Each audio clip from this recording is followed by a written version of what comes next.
अवधूत चिंतन श्री गुरुदेव दत्त श्री स्वामी समर्थ। आज आपण या व्हिडिओमध्ये दीप अमावस्याची पूजा विधी व संपूर्ण माहिती या व्हिडिओमध्ये पाहणार आहोत, तर व्हिडिओ शेवटपर्यंत पाहायला विसरू नका। 12 ऑगस्ट 2026ला बुधवारी दीप अमावस्या आहे। या दिवशी लोक झाडांची दिव्याची पूजा करतात, तसेच दान करून पितरांची देखील पूजा करतात। या दिवशी संध्याकाळी सर्व दिवे पुसून घासून त्याची आरास मांडून पूजा केली जाते। धर्मशास्त्रात या अमावस्येला दिव्यांच्या पूजनाचे विशेष महत्त्व सांगितले आहे। रोज संध्याकाळी देवापुढे पूजा करून दिवा लावून आपण शुभम करोति कल्याणम, आरोग्यम, धनसंपदा म्हणण्याची पद्धत पूर्वापार आहे। पण हल्ली लोक हे विसरले आहेत आणि अशा लोकांनी किमान या दीप अमावस्येच्या दिवसापासून ही सवय पुन्हा अंगवळणी पडावी, असा एक सूचक करणारा हा सण आहे। तसेच आषाढी अमावस्याला हिरव्या रंगाचे कपडे परिधान करणे शुभ मानले जाते आणि अशा उत्सव प्रसंगी कणकेचा दिवा करून तो दक्षिण दिशेला लावला जातो। हा दिवा दीपपूजा आणि पितरांची पूजा या दोन्हीचा हेतू साध्य करतो। दीप अमावस्येनिमित्त दिव्यांची पूजा करून तो दक्षिण दिशेला ठेवल्यामुळे या दिशेने यमसदनी जाणाऱ्या पितरांना प्रकाशाची वाट दर्शवली जाते। तसंच किडे मुंग्या रूपाने दिव्यापाशी गोळा होऊन हे जीव हे कण खाऊन तृप्त होतात आणि अन्नदानाचे पुण्य यातून प्राप्त होते। तसेच काही ठिकाणी ओल्या मातीचे दिवे करून त्याची पूजा केली जाते। तसेच कणकेचे उकडलेले दिवे बनवून नैवेद्यही दाखवतात। सायंकाळी सर्व दिव्यांची आरती देखील केली जाते। आता शास्त्रोक्त पद्धतीने दिव्यांचे पूजन कसे करावे, तर या दिवशी घरातील दिवे स्वच्छ करून समई, पंथी, निरंजन आपल्या घरातील सर्व जे दिवे आहेत ते दिवे घासून पुसून स्वच्छ करावे। आपल्या घरामध्ये जेवढेही प्रकारचे दिवे असतील, मग त्या समय असतील, निरंजन असतील, लांबन दिवे असतील, गोल प्रकारचे दिवे, पितळेचे दिवे, तांब्याचे दिवे, दगडाचे दिवे, आपण प्रत्येक वेळेस प्रत्येक जे दिवे वापरतो ते सगळे जे दिवे आहेत ते तुमच्याकडे असतील, चांदीचे, त्याचबरोबर नवरात्रीतले दगडी दिवे, सगळ्या दिव्यांना काढायचं, स्वच्छ करायचं, कारण इथून पुढे आता खरी सणवारांना सुरुवात होणार असते आणि दिवे आपल्याला प्रत्येक या पूजा अर्चामध्ये लागतात। तर मग हे दिवे स्वच्छ करून घ्यायचे, छानपैकी त्यांना घासून काढायचं, धुवायचं, कपड्याने पुसून घ्यायचं आणि त्यानंतर देव्हाऱ्याच्या आसपास कुठेतरी म्हणजे समोर जागा असेल तर समोर किंवा साईडला तुम्ही दिवे तिथे ठेवायचे आहेत। आता तुम्ही त्यानंतर सायंकाळी किंवा सकाळी जिथे आरास मांडायची ती जागा स्वच्छ करून पुसून घ्यावी। छान पाट मांडावा, पाटावरती नवे वस्त्र अंतरावे आणि त्या पाटावर खाली आणि आजूबाजूला रांगोळी काढावी। मग पाटावर प्रत्येक दिव्याच्या खाली आपल्याला तांदूळ टाकायचे। प्रत्येक दिव्याखाली त्याला आपल्याला हळदी कुंकू अक्षदा त्या तांदळावर अर्पण करायचे आणि नंतरच मग आपल्याला त्यावर तो दिवा ठेवायचा आहे। तुम्ही फुलांच्या पाकळ्या सुद्धा टाकू शकतात। दिवा हा असाच ठेवू नका, दिव्याखाली काहीतरी आपल्याला आसन म्हणून ठेवायचं आहे। तांदूळ घेऊन त्यावर हळदी कुंकू वाहून त्यावर आपल्याला सगळे दिवे हे ठेवायचे आहेत। या दिव्यामध्ये ज्या वाती आहेत त्या आपल्याला 2 वात करून, एक वात आपण जसं बनवतो 2 लांब वाती घेऊन एक वात बनवायची, त्याला जोडवात असं म्हणतात। तर या जोडवातीच असाव्यात, कारण जीवा शिवाच्या एकरूपतेच्या आणि अद्वैतेच्या हे प्रतीक म्हणून आपण जोडवात लावत असतो आणि जोड सलामत राहावा म्हणून आपण जोडवात लावत असतो, अशी त्यामागची देखील एक म्हण आहे। म्हणजेच त्यामागचे एक कारण आहे आणि तो दिवा जो आहे तो व्यवस्थित तेवत राहतो, हे त्यामागचं सायंटिफिक कारण आहे। तर आता तेल टाकून सगळ्या दिव्यामध्ये घ्या। तेल हे शक्यतो तिळाचं घ्या, जर तिळाचं तेल नसेल तर इतर तेल घाला। सगळ्या दिव्याचं तोंड जे आहे ते शक्यतो पूर्वेकडे येईल असं ठेवा। पश्चिमेकडे आलं तर उत्तरेकडे आलं तरी चालेल, पण जमल्यास पूर्वेकडे ठेवायचं आहे। दक्षिणेला या पूजेमध्ये जे काही दिवे आहे त्याचं तोंड येणार नाही याची मात्र काळजी घ्यायची आहे। कोणत्याही पूजेची सुरुवात आपण गणेशाच्या पूजेने करतो आणि त्यामुळे आपल्या उजव्या हातात 2 विडीची पाने ठेवायची, त्यावर थोडेसे अक्षदाणे, तुम्हाला देवघरातील गणपती बाप्पाची मूर्ती तुम्हाला त्यावर ठेवायची असेल तर तुम्ही ती ठेवू शकतात किंवा एक सुपारी स्वरूप गणपती बाप्पा म्हणून ठेवली तरी चालेल। सुरुवातीला गणेशाचे पूजन करून घ्यायचं आणि त्यानंतरच मग हे काही दिवे आहेत हळदी कुंकू लावून घेतलेले, तर त्या दिव्यामध्ये तेल टाकून घ्यायचं, वाती लावून घ्यायच्या आणि ते दिवे प्रज्वलित करून घ्यायचे। त्यानंतरच दुर्वा, आघाडा, फुलं हे सगळं अर्पण करा। त्यानंतर दिव्याला आपल्याला कापसाचं वस्त्र अर्पण करायचं। जमेल तेवढ्या दिव्यांना एकाला जरी तुम्ही अर्पण केलं तरी पण चालेल।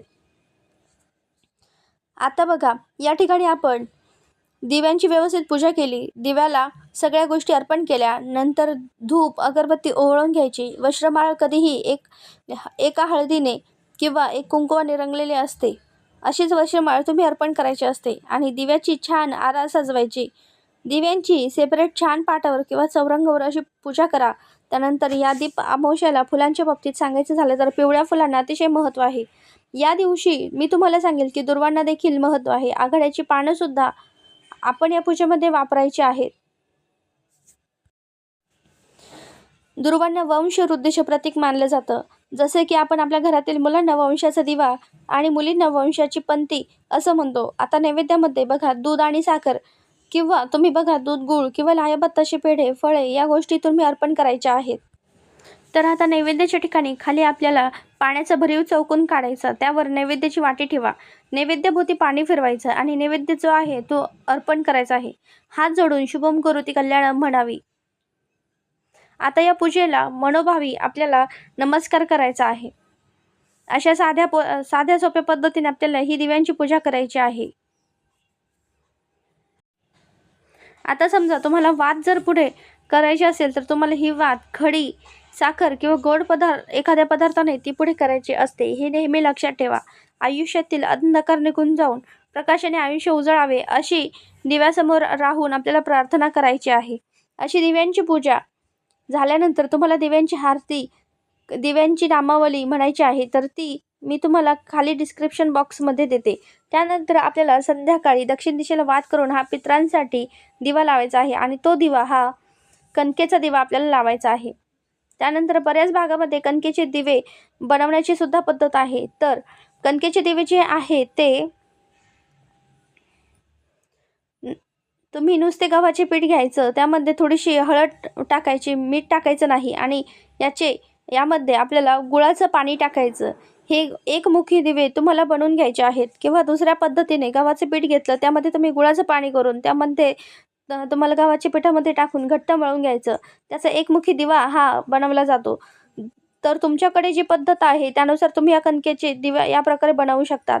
एकमुखी दिवे आता हे जे आहेत ते तुम्ही 5, 7, 9, 11 याप्रमाणे तुम्ही बनवायचे आहेत. या दिव्यामध्ये तुम्हाला तूपच घालायचं आहे.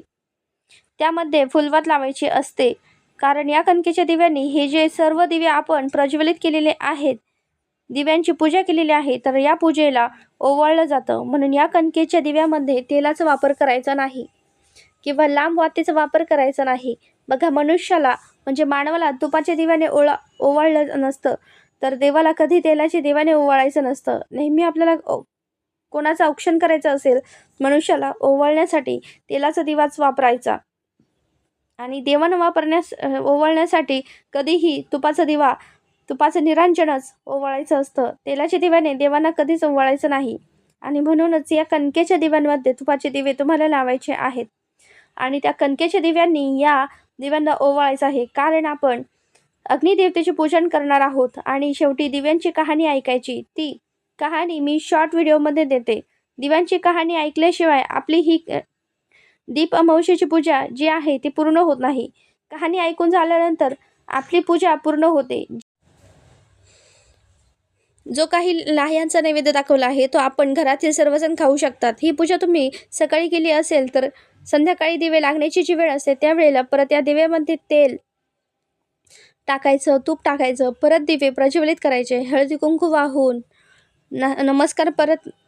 नमस्कार परत एकदा करायचा आहे. दीप अमावस्येला संध्याकाळी शुभम करोति प्रार्थना म्हणून घरातले जे काही सर्व मुलं मुली असतील त्यांचं औक्षण आपल्याला करायचं असतं. आपण वाढदिवसाच्या दिवशी मुलांना पाटावर बसून त्यांना हळदी कुंकू अक्षता कपाळी लावतो आणि त्यानंतर ओवाळतो आणि त्यानंतरच काहीतरी गोड पदार्थ त्यांच्या तोंडामध्ये देतो. अशा प्रकारे घरातील मुलं मोठी असतील, छोटी असतील तरी पण आपण त्यांची पूजा करायची आहे. म्हणजेच त्यांचे औक्षण करायचं आहे. कारण मुलं किंवा मुली हे वंशाचे दिवे असतात.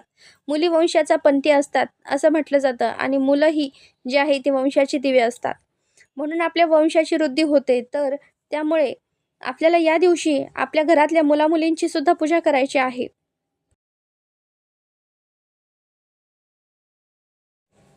मुलांना ओवाळण्यासाठी या दिवशी कणकेचा एक दिवा हा बनवायचा आहे आणि त्यामध्ये तेल व लांब वात टाकून या दिव्यांनी ओवाळायचं असतं. तूप टाकायचं नाही. बघा, हे सर्व दिवे पाहून अतिशय प्रसन्न वाटतं. या सगळ्या गोष्टी करताना आपल्याकडून काही चूक झाली असेल तर देवाला पूजा झाल्यानंतर फक्त हात जोडून मनापासून प्रार्थना करायची आहे की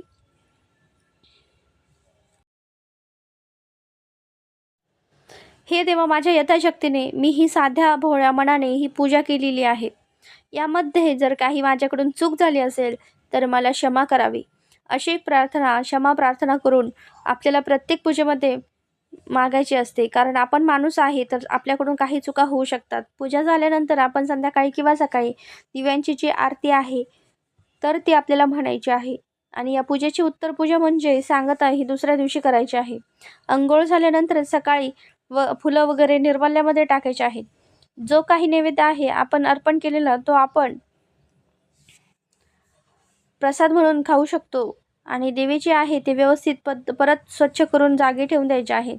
जे काही कणकेचे दिवे आपण बनवलेले आहेत त्यातील वाती काढून घ्यायच्या आणि ते तुम्ही गाईला खाऊ घालू शकतात. किंवा तुम्ही गूळ घालून बनवलेले दिवे असतील तर ते उकडून वगैरे घेतले असतील तर त्याच्यातल्या वाती काढून घ्यायच्या आणि ते दिवे खाल्ले तरी सुद्धा चालतात.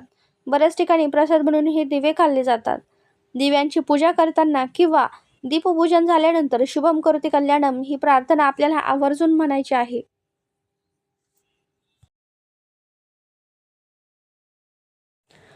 आता आषाढी अमावस्येला 2026चा आपण शुभ मुहूर्त कोणत्या वेळेत आहेत ते पाहूया. अमावस्येची सुरुवात 11 तारखेला उत्तर रात्री 1:53 सुरू होऊन अमावस्येची समाप्ती ही 12 ऑगस्ट उत्तर रात्री 11:06 होते. उदय तिथीनुसार दीप अमावस्या असणार आहे 12 ऑगस्ट 2026ला आणि त्यामुळे 12 ऑगस्टला तुम्ही सकाळी करा किंवा संध्याकाळी करा, तुमच्या सोयीनुसार. सगळ्या दिव्यांची पूजा घरात करायची आहे. तसेच बघा, या दिवशी उपवास ठेवल्याने मृत पूर्वजांच्या आत्म्याला शांती मिळते असं मानलं जातं. या दिवशी झाडं लावून गृहदोष शांत होतो असं सांगितलं जातं. या दिवशी केळी, पिंपळ, लिंबू किंवा तुळशी स्वरूप लावलं जातं. तसेच महिला आषाढ अमावस्येला तुळशी किंवा पिंपळाच्या झाडाला 108 प्रदक्षिणा करतात. गरुड पुराणानुसार जे आषाढ अमावस्येला व्रत करतात, पूजा करतात, दान करतात त्यांना सर्व प्रकारच्या दोष आणि पापांपासून मुक्त केलं जातं. या दिवशी काही विशेष उपाय केल्यास संकटे दूर होतात. पिंपळाच्या झाडाखाली दिवा लावावा. अमावस्येला पिंपळाच्या झाडाखाली तेलाचा दिवा लावणे शुभ मानलं जातं. दिवा लावताना त्यात लवंगही टाका आणि त्यानंतर पिंपळाच्या झाडाची प्रदक्षिणा करताना ओम नमो भगवते वासुदेवाय मंत्राचा जप आवर्जून करावा. यामुळे पितृदोष हा दूर होतो. भगवान शिवाची पूजा करा. या दिवशी भगवान शिवाची पूजा देखील खूप फलदायी मानली जाते. शिवलिंगाला बेलपत्र, दूध, दह्याने अभिषेक करा आणि ओम नमः शिवाय या मंत्राचा जप या दिवशी आवर्जून करा. कुत्र्याला पोळी घालायची आहे. अमावस्येच्या दिवशी कुत्र्याला पोळी खाऊ घाला. खूप शुभ मानलं जातं की या दिवशी कुत्र्याला पोळी खाऊ घातल्याने सगळे रोग दूर होतात आणि जीवनामध्ये जे संकटे आहेत ते सुद्धा नाहीसे होतात आणि पितृदोष देखील कमी होतो. त्याचबरोबर राहुदोष हा सुद्धा कमी होतो. चौथा उपाय आहे माशांना पिठाचे गोळे खायला द्या. या दिवशी नदी किंवा तलावातील माशांना पिठाचे गोळे खाऊ घालणे खूप शुभ मानले जाते. असे केल्याने पितरांचा आशीर्वाद मिळतो आणि जीवनात सुख समृद्धी नांदते. तर ही पूजा केल्यामुळे आपल्या घरामध्ये सुख, आनंद, समृद्धी भरभरून येत असते. वाईट गोष्टी, नकारात्मकता जी आहे ती आपल्या आयुष्यातला अंधकार हा दूर निघून जातो. तर ही माहिती तुम्हाला आवडली असेल तर नक्कीच व्हिडिओला लाईक करा, शेअर करा आणि आपल्या चॅनलवर नवीन असाल तर नक्कीच आपल्या चॅनलला सबस्क्राईब करायला मात्र अजिबात विसरू नका आणि बेल आयकॉन दाबा म्हणजे सर्व तुम्हाला तुमच्या व्हिडिओ नक्की तुमच्यापर्यंत येतील. जर झालेली सेवा स्वामींच्या चरणी रुजू करताना व्हिडिओ तेच थांबवते. श्री स्वामी समर्थ.